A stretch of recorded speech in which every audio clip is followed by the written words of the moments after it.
We are about to start.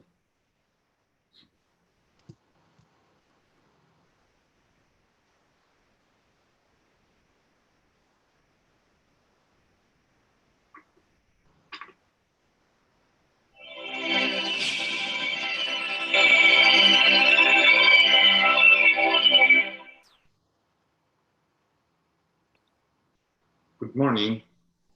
Today we are going to host Dr. Iole Fontana from Italy. Dr. Fontana is a postdoctoral research fellow at the Department of Political and Social Sciences of University of Catania, Italy. She obtained her PhD from Institute of Advanced Studies, Lucca, Italy, following a visiting period at the London Schools of Economics and Political Science. She has been a visiting scholar at University of Hassan at Casablanca, Morocco, and she has worked for European Union's External Action Service in Tunisia as an analyst in the Department of Political and Cultural Cooperation of the European Union's delegation in Tunis. In 2019, she was selected to join U.S. Institute of Foreign Policy, sponsored by the U.S. State Department. Now, let's have Dr. Fontana for his talk. Yeah, thank you. Thank you very much, Isa. Okay, I will start like this and then I will move to share my screen. So good morning again, everyone. And let me start first of all by warmly thanking you, Isa, for this very kind invitation. I have to say that this is indeed a big pleasure and even honor to be host here today.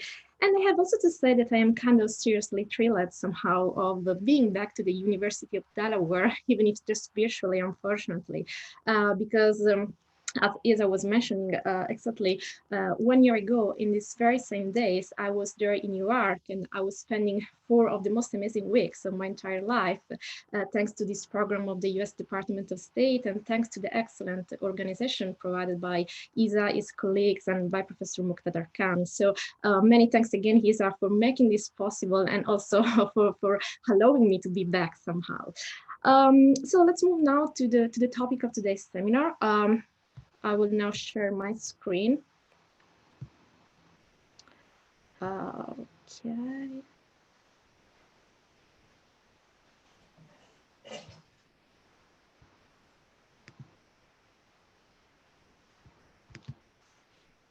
Okay, yes. Okay, I guess now you are seeing, is it correct?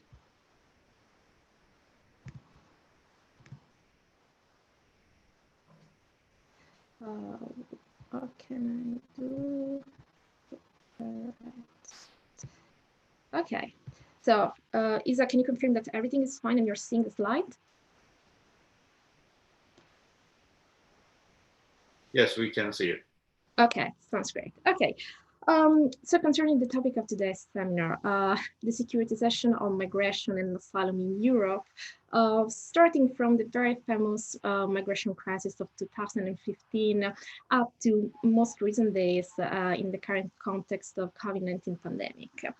So before starting, I just would like to make a very brief introduction because as I was already saying while presenting my resume, I'm currently a postdoc research fellow at the University of Catania in Italy, where I've been working on European Union politics, Mediterranean politics, and where I've been researching on migration and asylum in the Mediterranean for a couple of years now.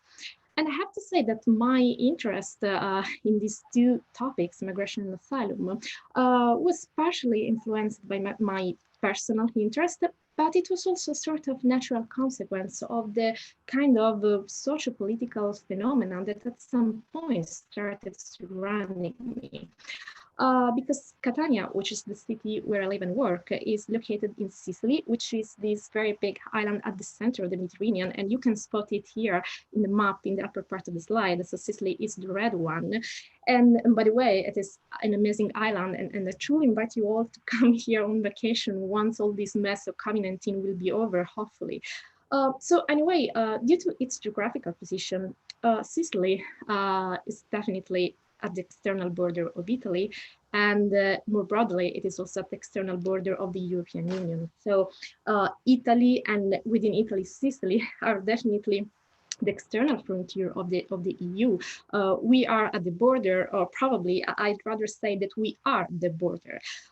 So in light of this peculiar geographical location, at some point we were pretty much affected by the massive migratory flows that started hitting the European Union during the migration crisis. So at some point we started receiving really a high amount of migrants and asylum seekers coming from sub-Saharan Africa and Northern Africa, and attempting to reach the European Union through this very dangerous journey across the Mediterranean Sea.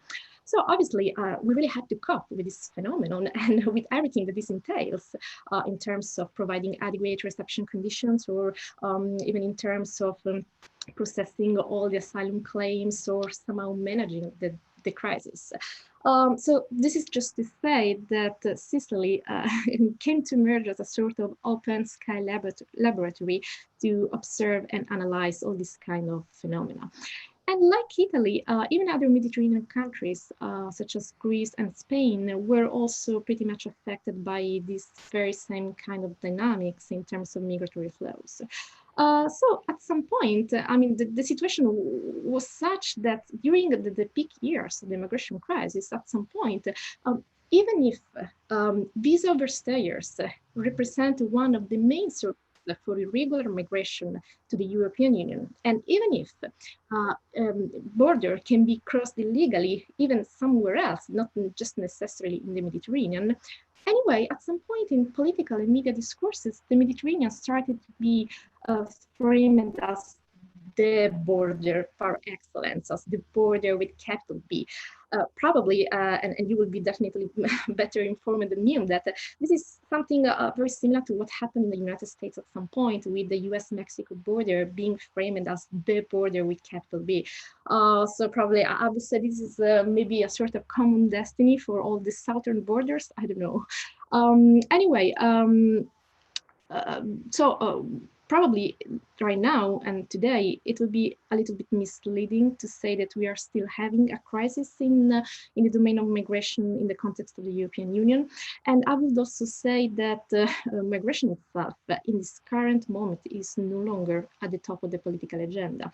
And this is related to two main reasons. The first reason is that the number of people arriving to the European Union has definitely subsided in the previous years if compared to the peak years of the crisis.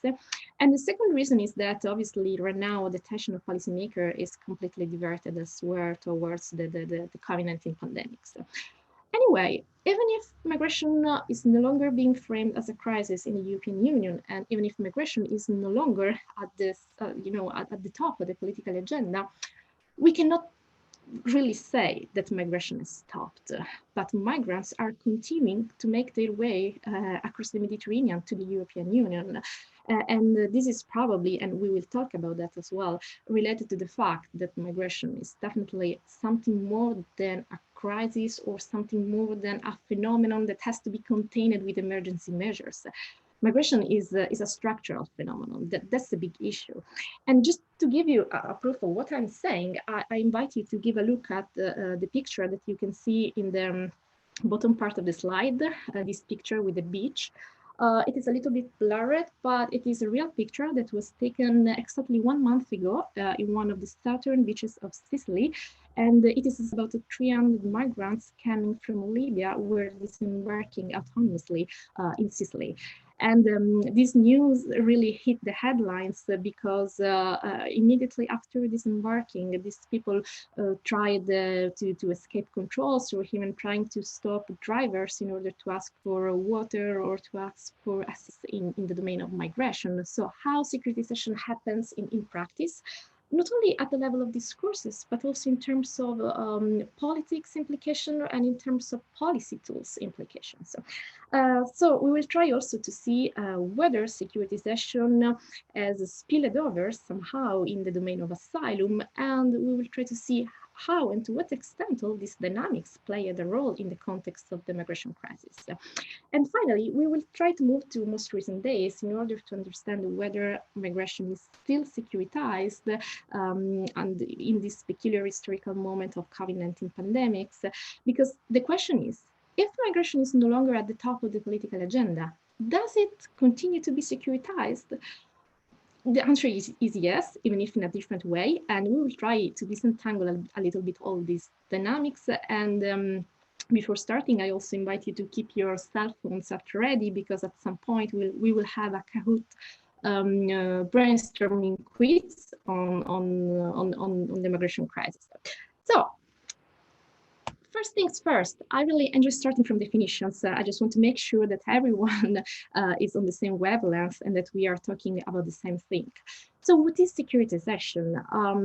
So does any one of you has any clue about what securitization is, or how securitization can be defined? I mean, not necessarily referring to migration, but I mean, any kind of issue can actually be securitized. So is there any one of you who would like to jump into the discussion and try to provide a definition of securitization?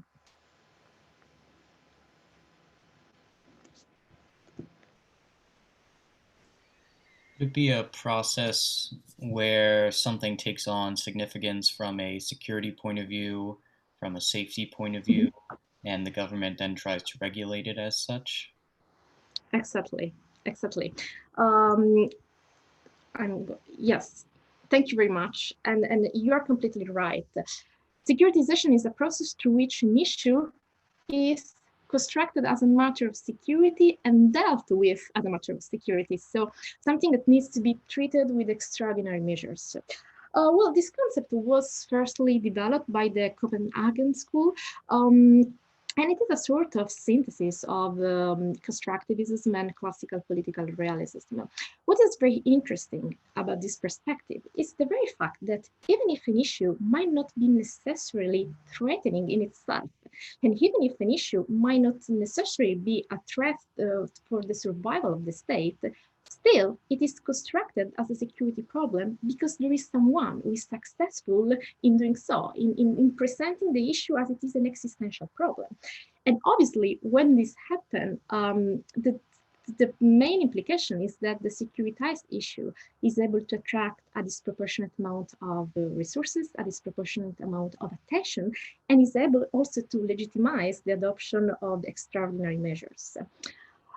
So anyway, even as it is a process, we have to understand, first of all, how this process really takes place.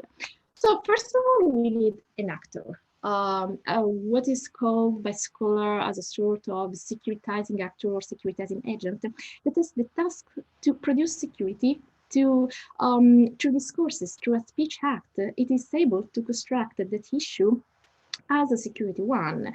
And so by using, the typical crisis language, so this issue is very threatening, there is a certain level of urgency, we really need to act. And so by doing so, it is able even to create a new reality in which the issue itself is dealt with in the modus of a state of exception. Who do you think can be securitizing agents? Who do you think can play such a role? Institutions such as the UN. Okay, you say, okay, this is interesting. Why you think the UN can have this kind of role? Do you have an example in mind? Well, they work together to try to fix issues using, what I would think is a speech act, like trying to work together with communication to figure out the problems. Okay. Well, okay. Thank you, Kira. Is it right in the pronunciation? Yes. Yes. Okay. Thank you very much, Kira. Is there anyone who can think of any potential securitizing actor or agent?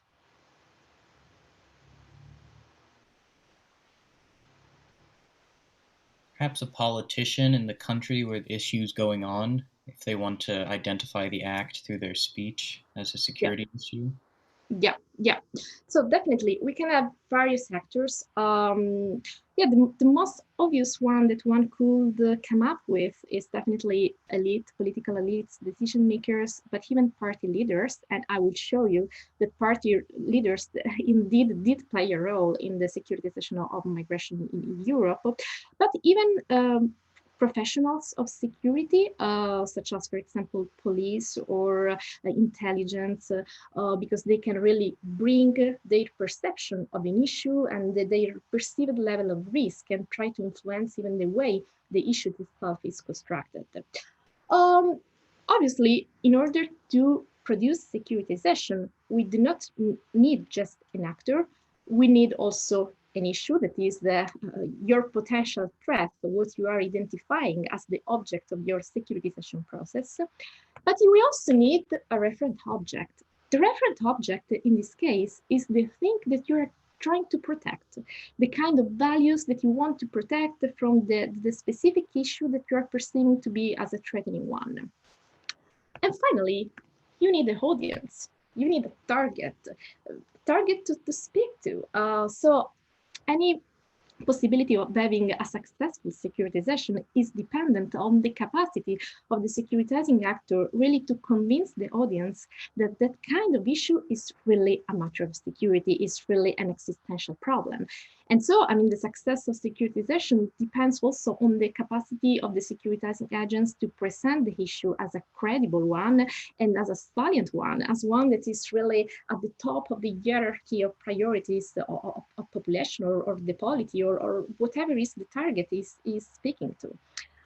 So obviously, one of the main consequences of securitization is that it's definitely can have an impact on policymaking itself, because I mean, securitization is definitely based on the role of discourses, on the role of discursive strategies to construct an issue of security. But it is also obvious that at some point, discourses will be turned into concrete actions. And so in this sense, securitization can influence policymaking as well in two different moments. The first moment is the one of policy shaping and decision making, namely the moment when decision makers are involved into the choice of which policy alternative is the best one to deal with the issue on the table. And obviously, if the issue is constructed as a matter of security, it is highly likely that a security policy will be triggered. So it is highly likely that the policy that will come out from the policymaking process will be based on a security frame. So on principles, on goals inspired to security. And so this will reflect also the phase of implementation as well, because it means that if we are constructing an issue as a security matter, if we are devising a related and dedicated policy that is consistent with this interpretation of the issue as a security matter, this also means that at some point we will adopt specific policy tools that will be configured in order to address the issue as a security one as well. So let's try to move to the practice to better understand this kind of frameworks. Let's try to move to the securitization of migration. In what way migration can be securitized? So if we just try to apply all the things that I've just said, we can say that migration is securitized in the very same moment it is constructed as a security issue. So in the very same moment it is constructed as a threat. A threat to what? Well, it's up to you. I mean, if you're the securitizing agent, you can really choose the kind of referent object that is most convenient to your interpretation. So migration could be depicted as a threat to public order. And we all know that there is this very well and widespread narrative of immigrants allegedly increasing the level of criminality in a country. Or you could construct migration as a threat to cultural identity. So you could think of migration as a danger for the homogeneity or for the survival of the national community. Or you can also construct migration as a threat to labor market stability. So building upon the idea that immigrants are going to steal jobs from domestic workforce or are going to have a negative impact on the provision of welfare services, etc., etc. But what is very interesting is that whatever the referent objects you're going to choose, migration, even if migration is not threatening in itself, still it is referred as a security problem through discursive strategies that manage to create fear, even when you do not have empirical evidence to support such a claim, even when you don't have statistical data that can really reveal that migration is a threat to whatever. What I mean, look at this chart. This is a very interesting one provided by BBC. And it reveals that during Donald Trump's first year in office, there was the lowest number of apprehension at the US-Mexico border since 1971. Still, even if, according to this data, apprehension were at historical lows, President Trump was really successful in building this narrative of invasion, of migration as a national security crisis. This is just an example, and obviously, I mean, this kind of process is not just referred to the US, but as I will show you, even in the European Union, several political leaders attempted and succeeded in doing exactly the same. So constructing this fear over migration, even if statistics were completely saying the contrary. And I will show you a very, very almost similar chart, but not referred to Donald Trump, but referred to the former Interior Ministry of Italy, Matteo Salvini, who belonged and who still belongs to an extreme right party. And he was really, really a successful securitizing agent in building this sort of narrative, that even against what statistics were saying, that was completely the opposite. So anyway, obviously, when you manage to securitize migration, the consequence is that you will also adopt dedicated policy tools, which means restricting admissions of people, surveillance, border closures, border control, etc., etc. And these kind of tools are addressed to deal with migration as both a perceived internal security threat, so as a danger to public order, as I was saying, and also as an external security threat, because there is this idea that migrants are a sort of vehicle bringing instability to the country of settlement. So it is against all this background that a migration security nexus was at some point built almost everywhere. And even after 9/11, the nexus was pretty much reinforced on the idea that there was a sort of linkage between international migration and international terrorism. So this is just to give you an idea of what the securitization of migration is in practice and in general terms. Now, let's try to focus even more our analysis and to move to the case of the European Union.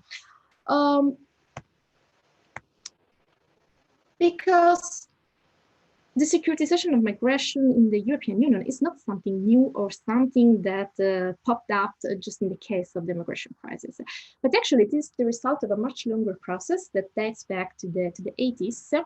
And what is very interesting is that actually until the 60s or the 70s in most Western European countries, migrants were mainly seen and mainly framed in terms of good economic workforce. So the idea was that immigrants were a good resource to address the needs of the domestic labor market. So there were many permissive migration policies. However, starting from the 80s, the narrative started to change, and we started having a switch from permissive migration policies to more restrictive ones. And this shift was justified mainly on the ground of public order concerns, or also as a way to protect the domestic labor market. So this kind of shift started to pave the way for the emergence of a migration security nexus. But what really made a difference in this sense was the adoption at the level of the then European community of the famous Schengen Treaty. Have you ever heard about that? Do you know? Do you have any idea of what the Schengen Treaty is?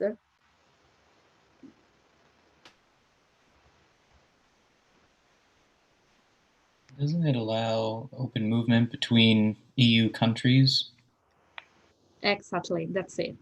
This was really an important watershed moment because for the first time, all the internal border checks between the member states of the European community were abolished. So this means that all the citizens of the European community could freely move from one country to another without the need of passing through internal border checks. Anyway, the adoption of the Schengen Treaty really paved the way for a linkage between the downgrading of control at the internal frontiers on the one hand and the need of strengthening the control of the external frontiers on the other hand. Because the idea was that, okay, we are abolishing internal controls, but somehow we have to guarantee that security will be respected, and somehow we have to make sure that this reduction of control on the internal level is not going to generate a security deficit. So it is against this background that the narrative of the EU as a fortress started to be built. So the fortification of external borders as a way to compensate for the downgrading of internal controls. And it is also against this background that at some point a nexus of migration, frontiers, and securities started to be developed. And interestingly, this nexus was also institutionalized inside the treaties of the European Union. And I don't know if you're familiar with European Union law. Anyway, the treaties can be pretty much compared to what is a constitution for any other national state. So in the treaties, you will see that migration is framed within an institutional framework of internal security. So there is a sort of security continuum, even in the treaties, connecting migration and asylum with border control, with fight against organized crime, with fight against terrorism. So this is just to say that when the migration crisis happened, the securitization of migration was building already on a very significant background. So on a migration security nexus that was already pre-existent. So let's now try to understand this dynamic of securitization in the context of the migration crisis. But first of all, I would like you to go to www.kahoot.it, and I just show you the, okay. Can you see the code? Okay.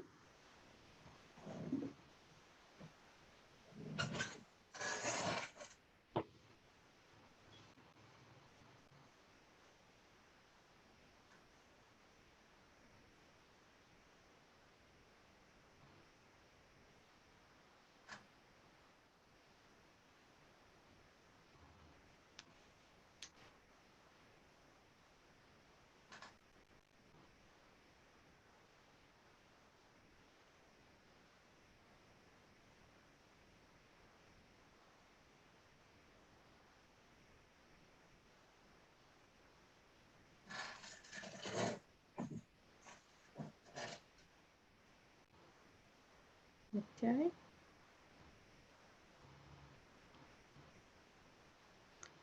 Okay, I see 7 players. Is that, do you think that there is going to be anyone else to join, or we can start? We can wait for 10 to 15 seconds. I think they'll show up. Okay. They're just entering their code, yeah. All right, okay. Now everybody is in. Okay, so let's start.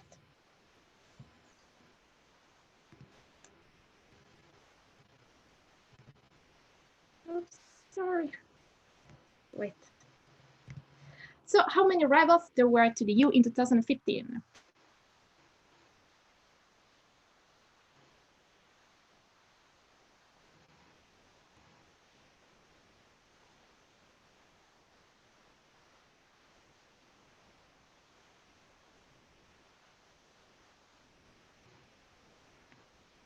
Okay, that's right.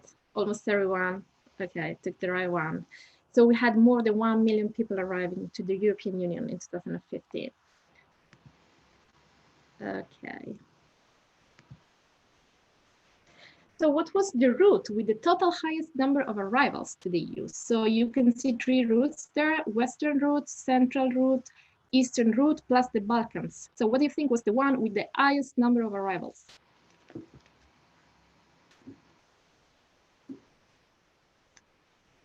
Okay, exactly. This is the Eastern Mediterranean, so from Turkey to Greece. What is the deadliest route to the EU? So the one with the highest number of people dying.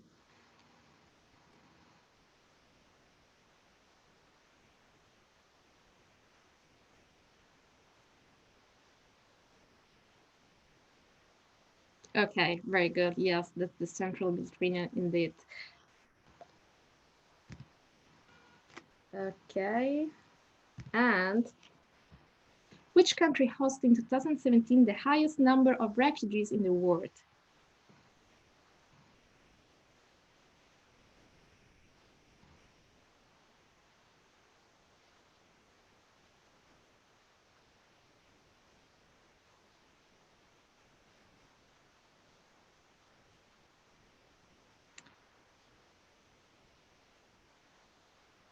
Okay, so here we have okay, so 50% Turkey, 50% European Union. Well, the right answer is Turkey, and this is also pretty much related to our discussion because according to the UNHCR data, the greatest bulk of displaced and refugee people around the world is currently not hosted by the European Union, by the US, or by Australia, but around the 80% of these people is actually hosted in poor or middle income countries. Turkey is the one hosting, I think, around 3 million people, and most of them obviously are Syrian, but other countries are Uganda, Iran, Lebanon. Okay, so I think you have really a good perception somehow of the immigration crisis and of the main routes. So let's move on. And please, obviously, if you have any comments or do you want to say anything, any question, or please feel free to intervene whenever you want. Okay, so let's move on with the immigration crisis. Some questions on the chat screen whenever you are available. Yeah. These questions as well. Okay. So is there anything already there? Okay, so.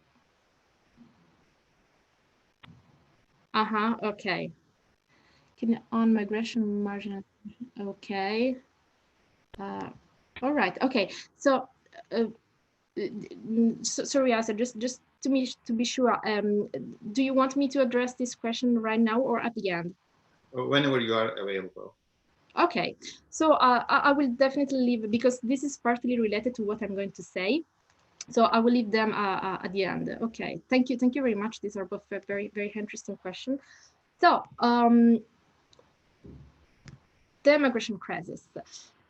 So as you saw, and as you rightly were answering to the quiz, this chart shows the number of arrivals to the European Union during the immigration crisis. As you can see, we had really a peak in 2015, but what really represented a sort of watershed year was 2011, because if you make a comparison, I mean, on the data about arrivals between 2010 and 2011, you will see that in 2011, we had a 70% increase.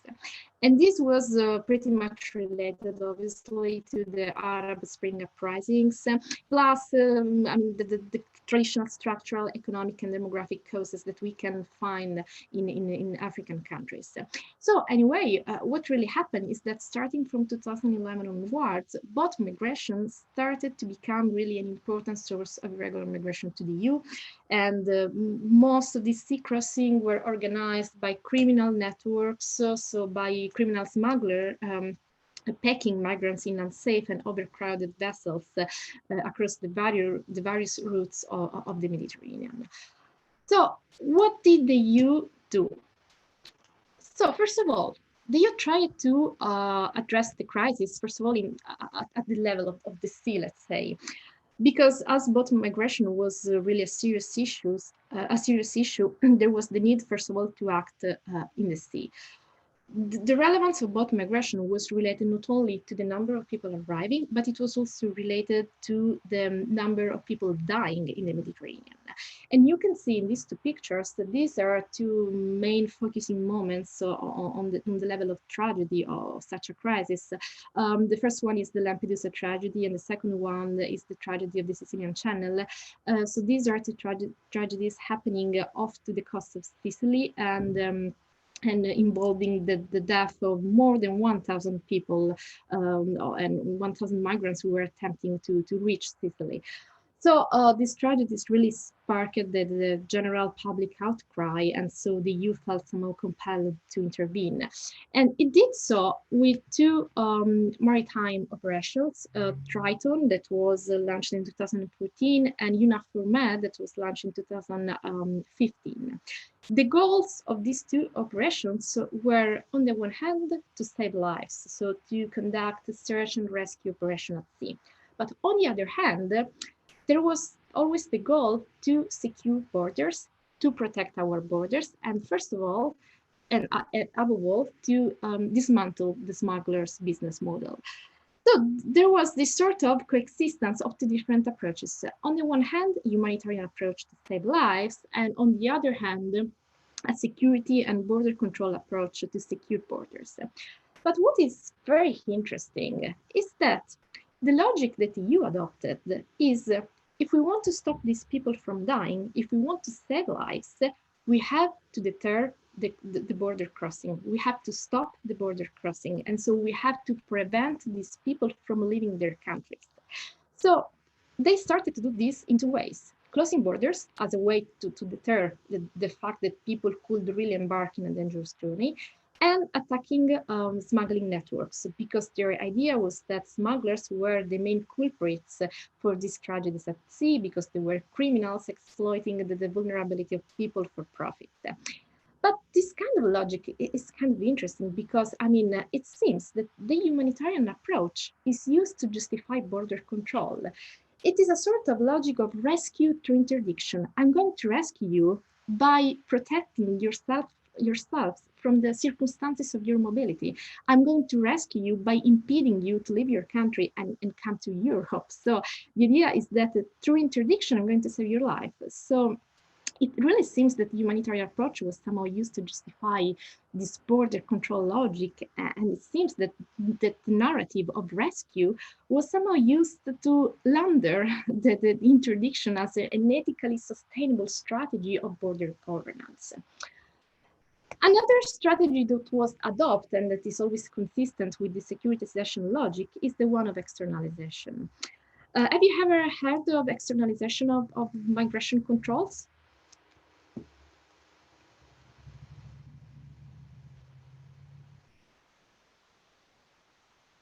Okay, I guess you didn't.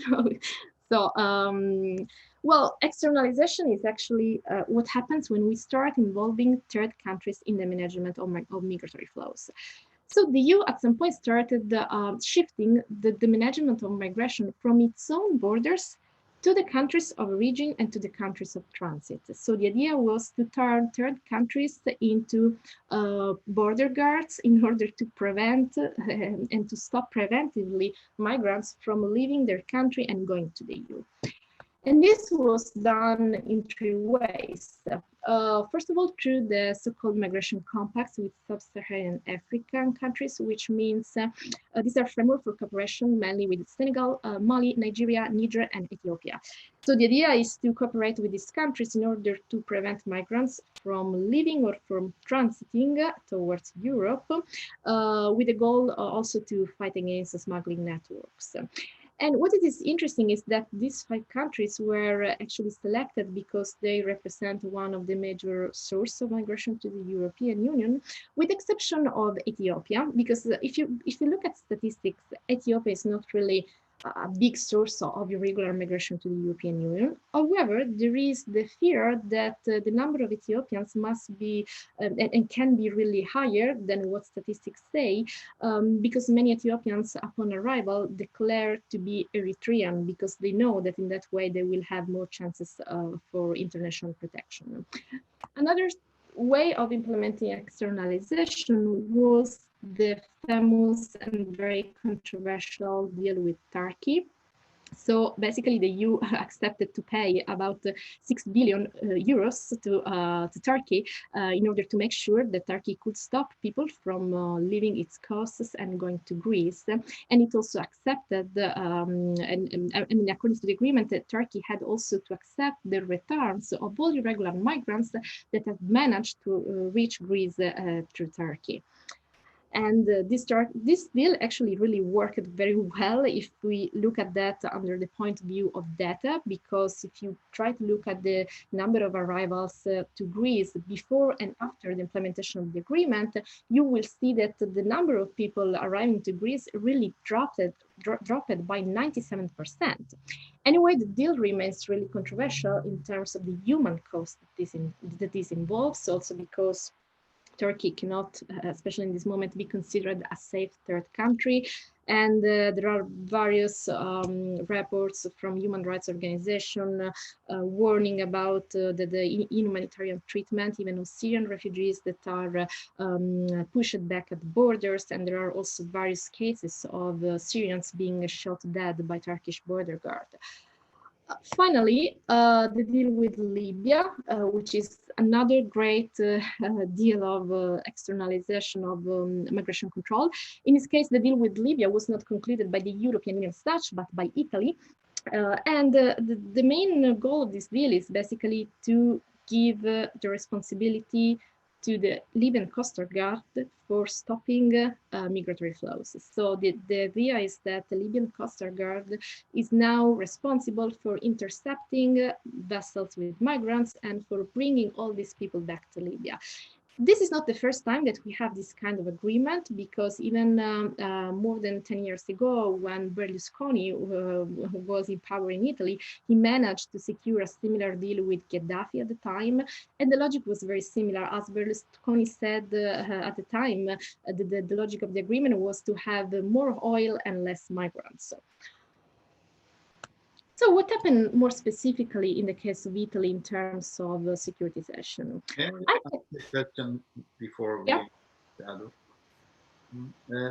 are there any policies to prevent this migration to happen? For example, are there any policies for this, especially the home country for these immigrants? For example, since there is an ethnic conflict or a civil war, that people are leaving their countries with leaving everything behind without turning back, because they burn the ships and they don't think even going back to their home country because it's not safe.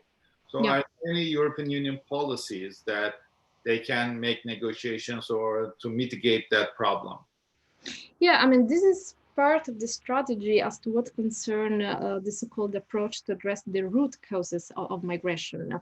This has been taken into consideration also by the European Union Agenda on Migration in 2015. However, the big thing is that rationally or logically speaking, that would be the best way to act, obviously.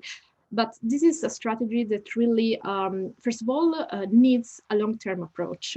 And secondly, you need the involvement of a huge amount of actors. So not just the EU, but also local and domestic actors. So, I mean, it is a little bit also the same thing with Syria. We all know how difficult it is to stabilize the Syrian thing. We all know that even the United Nations was completely paralyzed and at a stalemate, and this is the consequence. So yes, indeed, that would be the best way, you know, to contain migratory phenomena. But the thing is, probably this is one of the most difficult approaches. So at the end of the day, the logic that tends to prevail is, okay, this is not in my backyard, okay? You know, you just stay there, or you just remain blocked in countries of origin. It's not my business. So that's the prevailing logic. So And this is something that we can see. I mean, this logic of securitization is something that we can also see in the case of Italy. We can see really a movement towards and really increase the securitization. Because in 2013, you can see it here, Italy adopted really an outspoken humanitarian approach. So even in a moment when the European Union was at a stalemate and was not really seriously considering migratory flows as a crisis, Italy tried somehow to break the ranks and to really adopt a humanitarian approach to address all the tragedies in the Mediterranean, because Italy started to say, listen, we have a problem, people are dying, we cannot just stay here as a bystander. So Italy, just on its own, it decided to launch a maritime operation, Mare Nostrum, with the exclusive goal of search and rescue operation. So this was very important because this was the first time that a search and rescue operation was launched in the context of the immigration crisis. And it was also thanks to this Kickstarter move by Italy that at some point European Union decided to implement the Triton operation that I was talking you about a few minutes ago. However, Mare Nostrum was very much criticized for two reasons. The first is that it was very expensive. So please consider that it cost around 9 million euros per month. So it was not really sustainable in the long term. And the other critics was that for someone, Mare Nostrum was acting as a pull factor. So they were saying, okay, you are putting Italian Coast Guard at sea. This means that migratory flows will increase because now people feel safer. So now they know that even if they attempt the journey, at some point, someone will arrive and try to save them. So Mare Nostrum was really blamed for being a sort of pull factor. And even Italian public opinion started to change its own stance towards migrants. You can see here, this is the attitude toward migrants in Italy. And you can see that at some point from 2015 onwards, there was really a surge in the number of people thinking of migrants as a threat. And so at some point, even the government, even if it was led by a center-left party, the government started to change its stance, started to adopt a more hardliner position on migration. And this is also why it agreed to make this agreement with Libya. But what really sparked, I mean, the securitization in Italy was 2018, when there was a new government, a government made up mainly by populist parties. And it is exactly in this government that Matteo Salvini became the Italian Ministry of Interior. And he was really successful in building really a strong securitization of migration with the logic of closure of ports. So he started saying Italy from this moment onwards will close its ports. It means in practice that all the migrants that will be rescued in the Mediterranean, either by NGOs or by Italian Coast Guard, will not be admitted on Italian territory. And this rescued migrant will not have the chance to disembark in any port of Italy. And so this was really a very strong narrative, and it started to justify this narrative by saying Italy is not going to become the refugee camp of Europe. And the main consequence was that this closure of ports generated several disembarkation crises. What does it mean? It means that at some point there were several NGOs who saved even hundreds of migrants and who were compelled to remain at sea without the possibility of disembarking those people in Italian ports. So they were somehow forced to wander, to sea wandering while waiting for having a formal authorization in order to disembark these people. And I have to say that all these logics were very, very effective somehow, at least in terms of talking to Italian people. But anyway, migration was threatened and was constructed as a threatening issue and as a security matter, even if the data were completely saying the opposite, because in the very exactly like the chart I showed you about Donald Trump, here we have the same kind of dynamics. So we can see that Salvini's first year in office saw the lowest number of arrivals since 2011. Still, even if there was not concrete evidence that migration could be considered as a threat, it really managed to obtain a huge electoral consensus.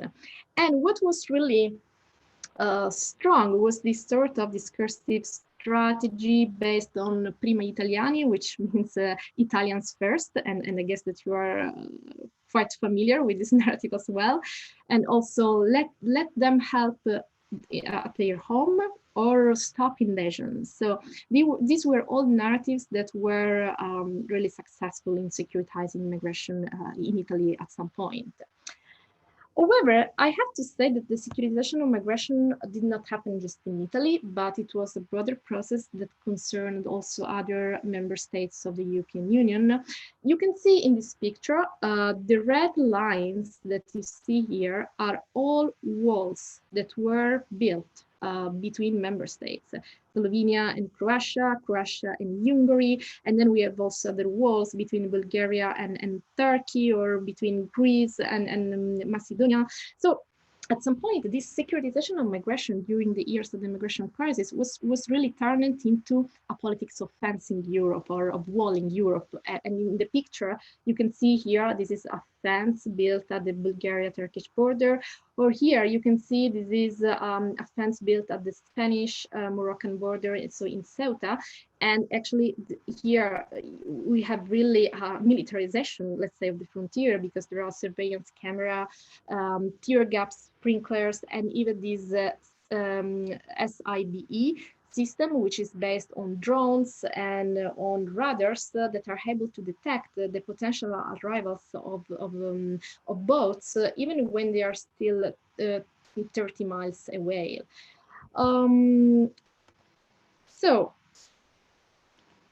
Okay, so do you have any questions so far? Is everything clear?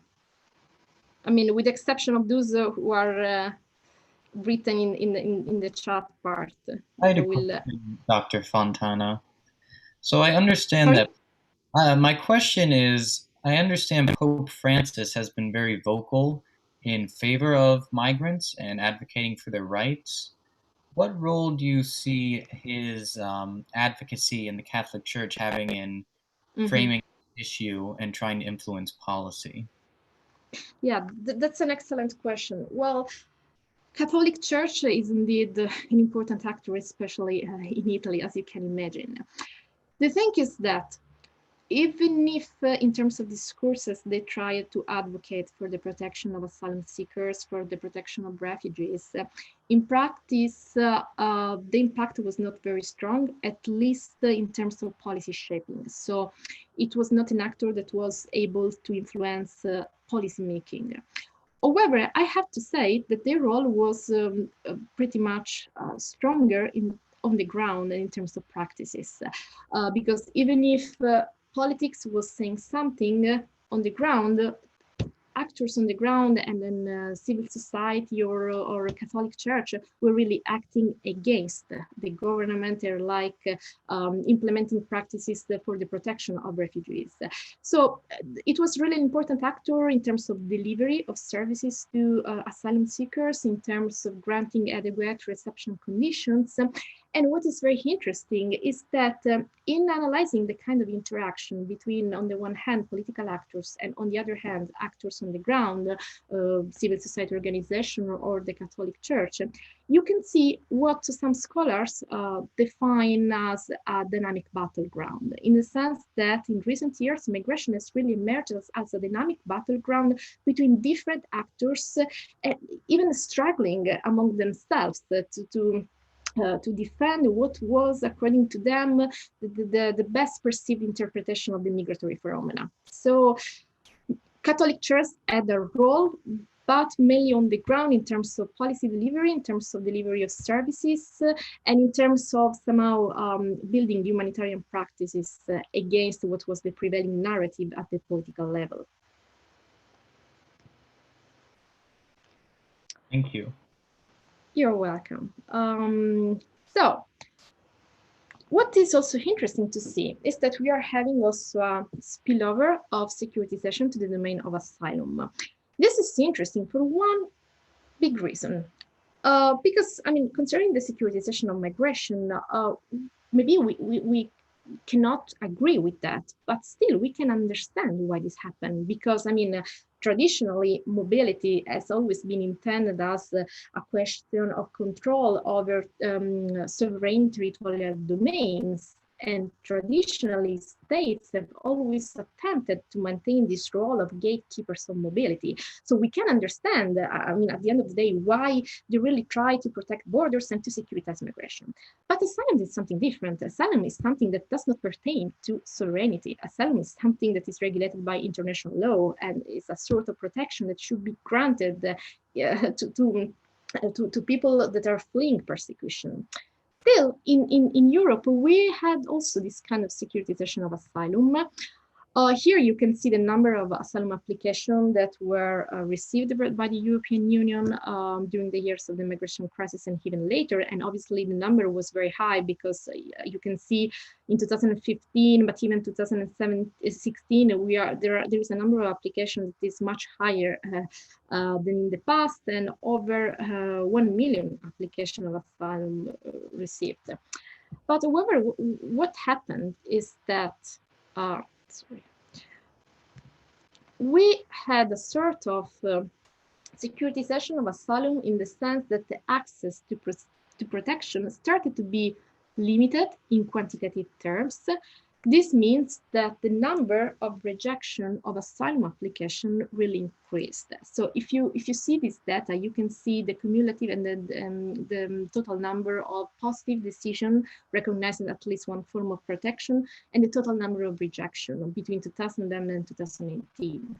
You can see that the number of rejection is really much higher than the number of positive decisions. And what really matters is also that we had a sort of limited access to protection, even in qualitative terms.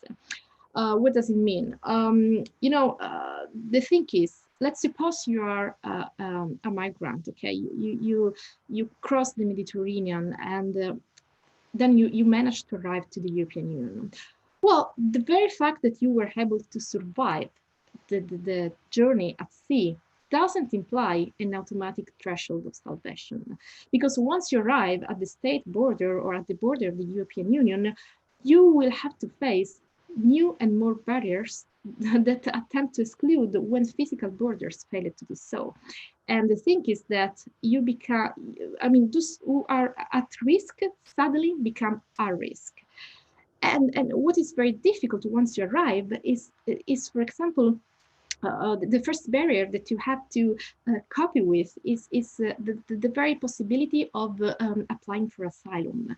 I say this because during the peak years of the migration crisis, there were major hotspots as disembarkation areas where people arriving were filtered between those who were considered economic migrants and therefore those who were not entitled to apply for asylum, and those who instead were considered as potential asylum seekers. And this way of filtering migrants was implemented through a multiple choice quiz or questionnaire, which means that once you arrive, you receive this questionnaire and you're asked, why did you come to Europe? And you have several options, and you can say to work, to apply for international protection, for family reunification. But if you happen to tick the wrong box, let's say, I came here to work, you are automatically excluded from the possibility of asking for international protection. So this is really a controversial way, because obviously there might be migrants that are not even aware of what are their rights. So in this sense, there was really a limitation in terms of access to protection, even in qualitative terms. And so this is why some scholar talks of a rescue without protection. Not to mention the very fact that even if you manage to ask for asylum, during the peak years of the migration crisis, even the reception conditions were not very good, in the sense that these asylum seekers were left in a limbo and enclosed in these reception centers, waiting even for years to have their asylum application processed. So at some point, the feeling I started to have, even here in Sicily, where we had several reception centers, the feeling was that these people were kind of stuck in a limbo and in a condition of immobility and insecurity. And what is also extremely crucial is also the very fact that to access the international protection, I mean, you have to put your life at risk through a dangerous journey. I mean, as there are not legal channel of mobility, this means that if you really want to leave your country because you want to escape war, persecution, or whatever, the only way you have to ask for protection abroad and to ask for protection in the European Union is to face dangerous journey. So basically, the only way you have to ask for protection is to first put your life in danger, and you have no other option but a leaky boat. And this is really one of the biggest contradiction in this sense, not only of European Union policies, but on the very way, or the very same way, both migration and asylum are managed, because on the one hand, the frontiers are closed, but on the other hand, legal channels of mobility are not provided. So there is really a huge and serious mismatch on this point of view. And this securitization of asylum happened in Italy as well. You can see in this chart the total number of decisions granting a form of international protection to asylum seekers and the total number of rejection. As you can see, starting from the end of 2014, the number of rejection really increased.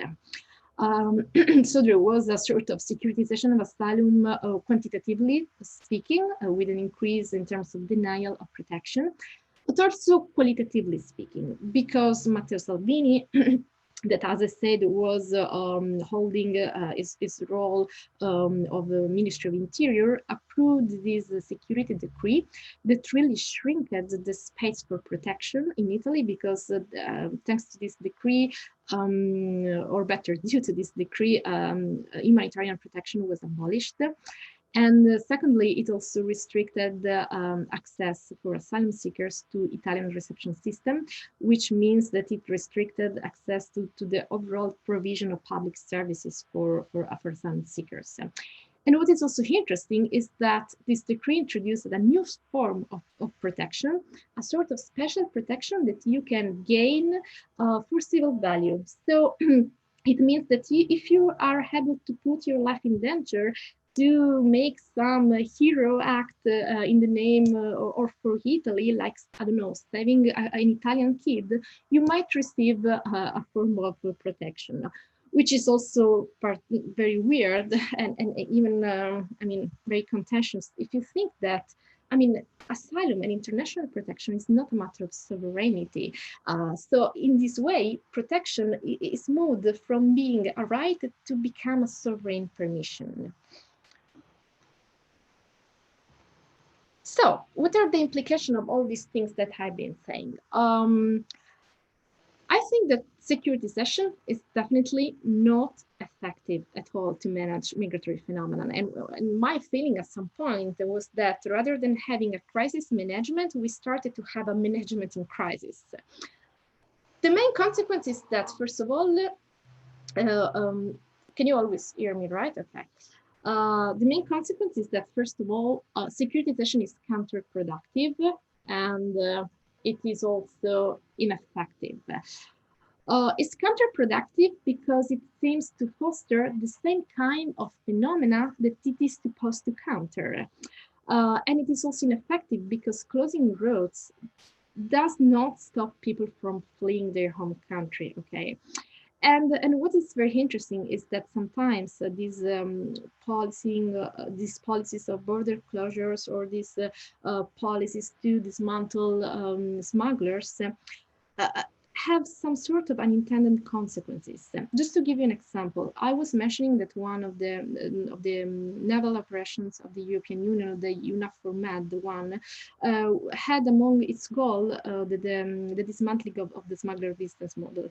And this included actually patrolling the Mediterranean Sea in order to detect potential smugglers and even seizing the vessels used by smugglers. However, what happened is that at some point, many vessels were in fact seized, and these vessels were mainly big, robust wood boats. So smugglers at some point started to react by changing their strategies. So in order to stem the losses, the economic losses, they started to replace the robust wood boats and ships with inflatable dinghies, which are definitely low cost, but much more dangerous. And so the result was that, their strategy was not pretty much affected by the policy of the European Union to dismantle the smugglers' business model. And the biggest consequence was just the security of migrants was seriously compromised because obviously it was much more safe, safer to cross the Mediterranean with wood boats rather than with inflatable dinghies. And the other reason is that for being ineffective is that, as I was saying, closing roads does not stop people from fleeing. And I want to show you these graphs. So here, if you look well, you can see the arrivals from 2014 until I think the beginning of 2018 in the three main routes in the Mediterranean, so the eastern, the central, and the western one. And then this light blue line is the moment when the EU-Turkey deal was approved in 2016, and this green line is the moment when the EU-Libya deal was approved in 2017. So look at the eastern route. We can really say that after the implementation of the EU-Turkey deal, the number of arrivals to Greece really collapsed. However, it started to increase in the central Mediterranean route. This is why at some point a deal with Libya was implemented. And as you can see, after the deal with Libya, the number of arrivals across the central Mediterranean route started to decrease, but it started to increase in the western route. So there is a sort of co-evolution, let's say. Obviously, let's be careful. I'm not saying that there is a sort of automatic evolution of these three different roads. Of course not. But still, what I want to say is that, and IOM official told me in an interview in Cyprus, migration is like water. You cannot just stop it. You can just deviate its course. So if you're going to close one road, you can make sure that anyway, migrants and smugglers will find their way elsewhere. Okay. And then another important thing is that this securitization approach is very dangerous, increasing migrant death. And I want to show you, these are the number of people who have died in the Mediterranean across the years. And as you can see, the central Mediterranean is the most dangerous route. Overall, between 2014 and 2019, we had over 19,000 people dying. And this, the ratio between arrivals and people dying increased a lot. And what is very interesting is that if you compare the number of people dying in the Mediterranean with the number of people dying in various conflicts, even of the past, you can see that the number of people dying in the Mediterranean is higher than those who have died in the Libyan conflict. It is almost the same of all those of the fatalities of this conflict in Sierra Leone, and it is almost the same of people dying in the war in Eritrea. So this is just to give you a taste of how much dramatic the situation is in the Mediterranean. And I also tried to analyze even the main causes for death, and obviously the greatest part dies because of drowning, but others also because of distress conditions related to the journey, so hyper or hypothermia, starvation, lack of medicines, violence by smuggler or by border guards as well. And even other accidents, for instance, vehicles and car accidents are very frequent during the journey across Africa in order to reach, for instance, Libya before attempting the journey across the sea. So the thing is that securitization is not effective to manage the phenomenon. It rather has several consequences. but we could say that if there is anything securitization is effective at, is to build a sort of political spectacle, like building really migration as a serious issue. And it is also very relevant in always keeping the problem alive. Because what the perception I had is that all these actors, such as Matteo Salvini or even extreme right party leaders, what they all do is that they really don't want to solve the problem. What they really want is to keep the problem alive, to keep the problem under the spotlight, because in this way they manage to attain electoral consensus, especially when migration is perceived to be a problem by the audience, as we were saying in the beginning. So what about COVID-19? What happens in terms of securitization right now? Well, I was saying in the beginning that migration is no longer at the top of the political agenda, but still it continues to be securitized even in this current period. Probably what has changed is the narrative of securitization, because now it seems that we are having a new rhetoric. This health security is emerging as a new referent object to justify extraordinary measures. And this new rhetoric is playing a double role, because on the one hand, migration is framed and constructed as a threat to the health security of people in Europe. So we say we cannot accept migrants and we have to close borders because we have to protect people in Europe from the spreading of the virus. Okay. But what is very interesting is also that this new rhetoric is also used to construct migration as a threat to the health security of migrants themselves. So this new narrative really plays like it's better you guys do not come to Europe because Europe is no longer a place of safety, because here we have the virus, so it's better you remain where you are. So, and this kind of imagining, this is in Italian, but what you can read is continuiamo a mantenere le distanze, which means please, let's continue with social distancing. So the interesting thing is that even in this case, we are still having this logic of humanitarian approach of saving lives that anyway, it is used as an instrument to justify the logic of border controls. And this is what happened with Italy as well, because in last March, the government approved a decree that was closing the ports of Italy. So this means that, again, the migrants that are rescued in the Mediterranean will not have the chance to disembark in Italy. But interestingly, this rhetoric of closing ports is exactly the same of what Matteo Salvini was saying. But now closing ports is not justified anymore on the ground that Italy does not have to become the refugee camp of Europe. Now the logic of closing ports is justified on the ground that Italy is no longer a place of safety, because we really had a huge number of people with COVID-19, and so we can no longer guarantee the protection of migrants. And this kind of logic was very much criticized by various human rights associations and organizations, because they were saying, okay, what Italian government is doing is basically to say, you know, guys, as in Italy, you can risk to take the virus. It's better that you either die at sea or you remain in Africa or you remain in the lager that there are in Libya. So this was the basis of the critics against this decision of Italian government. So what are the implications, just to conclude?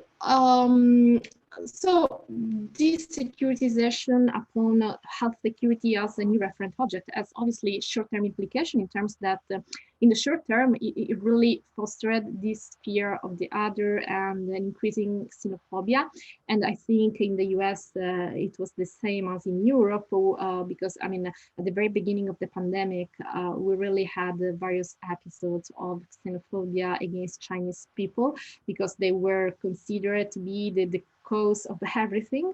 Another short-term implication is that in light of the pandemic, search and rescue operation in the Mediterranean got reduced, so which means a higher risk of dying at sea. The closure of ports that I was mentioning, and now a new practice that is on the ground is the deployment of quarantine ships. So this means that if there are migrants that are rescued in the Mediterranean, before eventually disembarking in Italy, they have to spend a period of quarantine in another ship. So they have to continue to remain at sea in order to make sure that they do not test positive for COVID. And you can see in the picture, this is one of the quarantine ships that is now always off to the coast of Sicily, and it is hosting I think 100 migrants right now that are waiting to handle this quarantine period, but the situation is very critical because they are very tired of continuing of being at sea after their journey, and so Italian Red Cross is really making a big effort to calm down the mood, let's say. Another short-term implication is that COVID-19 can be used as a pretext to reinforce already existing rhetoric on migration as a security issue. And so, for instance, again, Matteo Salvini really intervened in the latest day by saying that now that the government, rather than thinking about Italian people affected by economic crisis after COVID-19, the government is rather thinking of migrants, is rather deploying this sort of luxury cruise ships that can be used to quarantine people. And in terms of long-term implications, the thing is, I think that health security can emerge as a new stable factor for the securitization of migration.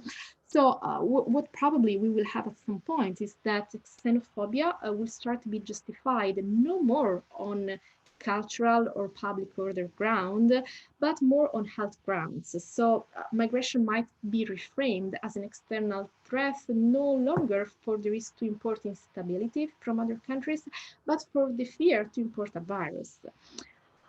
So just to conclude, I titled this presentation Traveling Back to the Future because, I mean, the biggest problem here is that migration and asylum are not temporary crises or temporary emergencies that can be dealt with emergency policies. But they are structural phenomena that are here to stay, especially as long as political instability and wars will continue to be around the world, and especially as climate change will continue to be a huge problem. And the thing is that according to Copenhagen School definition of securitization, securitization is the dramatization of an issue in terms of urgency, in terms of priority, in terms of extraordinary measures above normal politics. However, what it seems to me is that this logic of exceptionality, of urgent measures to deal with migration is actually becoming a normalized practice. It's actually becoming pretty much accepted, and it is becoming a new normal and the new normal rule to deal with refugees and with the phenomena of mass displacement. But the problem is that we saw that this kind of approach is not effective at all. So if there is anything for which securitization is effective, it's just its ability to keep a problem under the spotlight, to keep a problem high, I mean, in terms of attention, but not really in terms of providing effective tools to solve the issue. So the interest of securitizing actors is not at all to solve the problem, but to keep the problem alive. But the thing is that if migration is not desecuritized, if we do not try to devise different tools, the risk is that we will always have a migration security nexus that is set to travel back to the future, with all things always becoming new again, in a vicious cycles of border closures and migratory flows, and border closures and further migratory flows. So in a cycles that is being reproposed over time from one crisis to the next, from the migration crisis of 2015 to the COVID-19 crisis to whatever crisis we still might have in future. So yes, and that's it. So I'll definitely leave the floor to you now if you have comments and question. Right? No? I just wanted to I have a question. I'm sorry. Yes, Well, I'm just... Then I can ask. Okay, I think I can just stop share. All right, okay. I was going to ask, Are there any voices in Italy advocating for migration as a solution to the country's population decline? No, no, unfortunately, no. Yeah, no. All the people that were advocating in favor of migration do so for other reason. They justify their positive stances towards migration in terms of humanitarian protection, in terms of the fact that these people need to be helped, or in terms of the fact that migrants can be a positive resource to the country, but more in economic terms than in demographic terms. Thank you. You're welcome. I was going to ask more or less the same question. I mean, the population in Europe is increasing right now, and as you have seen, management in crisis may be a better option. So, is there a way to reintegrate these immigrants to society instead of maybe mitigating this xenophobia because they are all, as you have said, framing or securitization issue? Maybe we can just desecuritize this issue and find a way to reintegrate these people to society, because maybe some of them are well educated, they have some kind of jobs, or they have a lot of qualities that might be helpful for European society as well, right? Yeah. No, I totally agree with you. And many of them are indeed well educated. I was really shocked. Once I was interacting with some asylum seekers here in Sicily, and I was really shocked to find out that many of them were informatic engineers. And still they were closed in a reception center, completely with no employment at all, or like waiting for the outcome of the asylum procedures, but without really the possibility to move and to go ahead with their life. So yes, integration is definitely a big issue. And I totally agree with you that that would be really an important solution in this sense, even to start changing the way people think of migrants.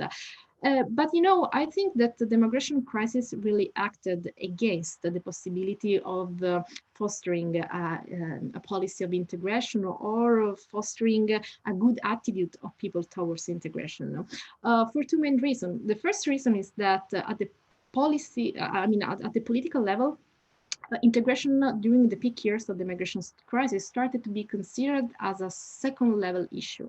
So the first priority was to manage the arrivals. Then maybe if we have resources and time, we can deal with integration. So this really impacted even those actors that were on the ground and that were already working on integration. For instance, here in Catania, there was this so-called House of People, let's say, translating it in English. And it was a very important actor acting on the ground in order to foster integration of migrants and asylum seekers here in Catania. And it really also providing various services, for example, education or courses of Italian languages, or providing also service of so-called mobile consulates. So these people could really receive assistance here in Catania. And they were also organizing several events that were involving even local people, Italian local people. Once the migration crisis happened, this house of people was closed because the thing was that now there is no time for integration. So somehow the need, first of all, to manage the arrivals really diverted attention away from integration. And I have to say that what happened later, also with the security decree of Salvini, really did not favor this kind of situation, because for instance, now with the security decree, all asylum seekers do not have any longer any right to be part of the Italian reception system. But before the security decree, the reception system was also providing integration services.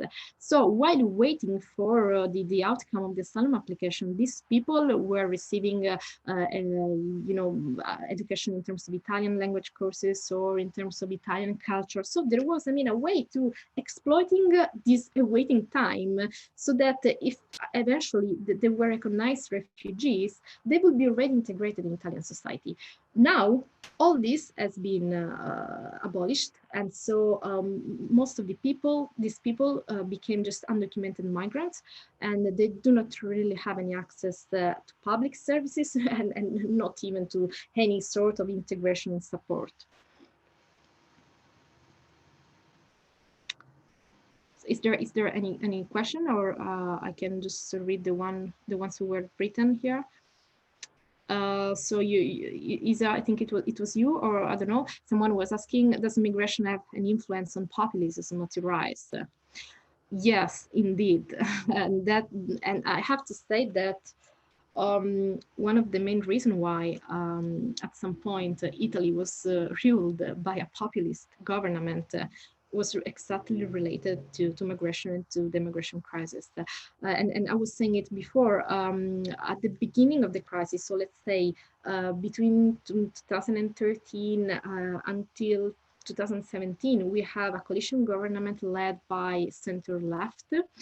But at some point, this government started to receive really a heavy criticism, both by opposition and by people in Italy. And Matteo Salvini of the extreme right really obtained a very strong and significant electoral base.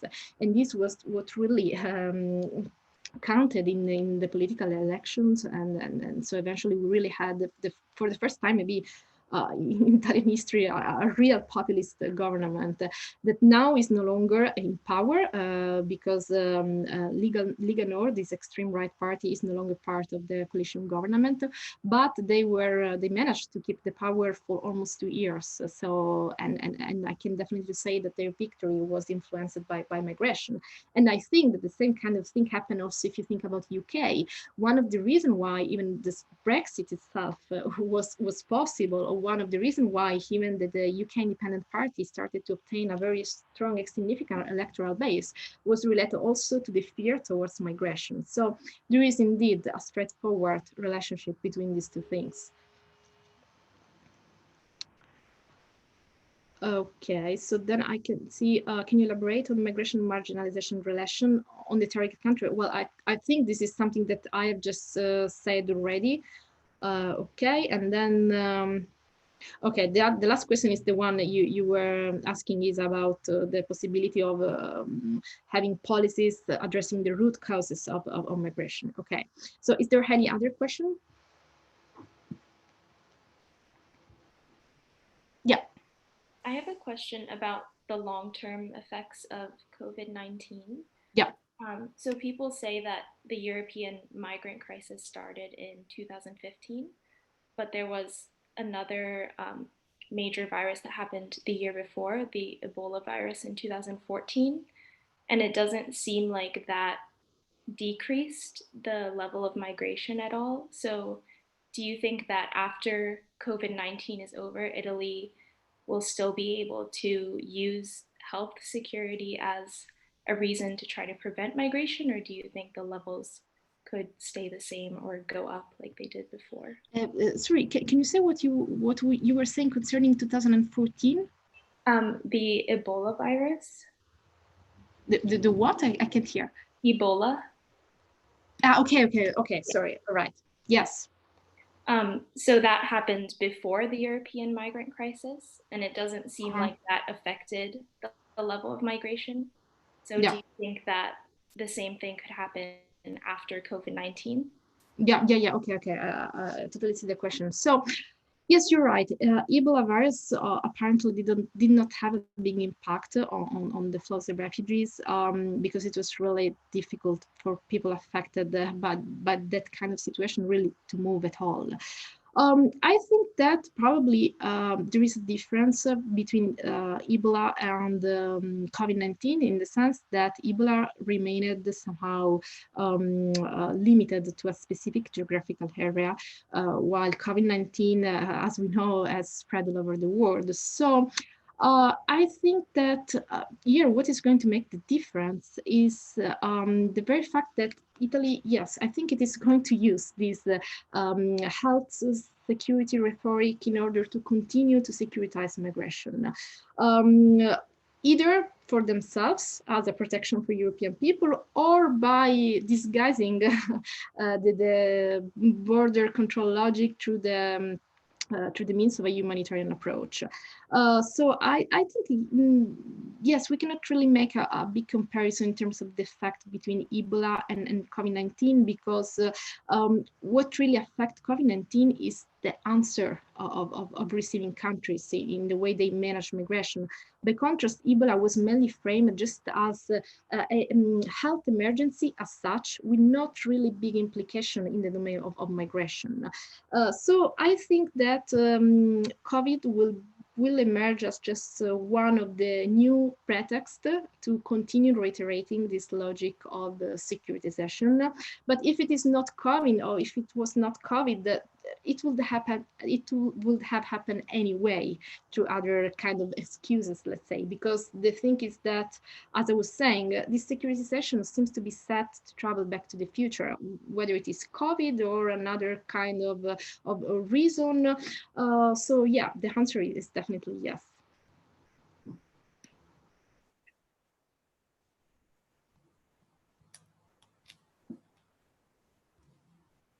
Anything else?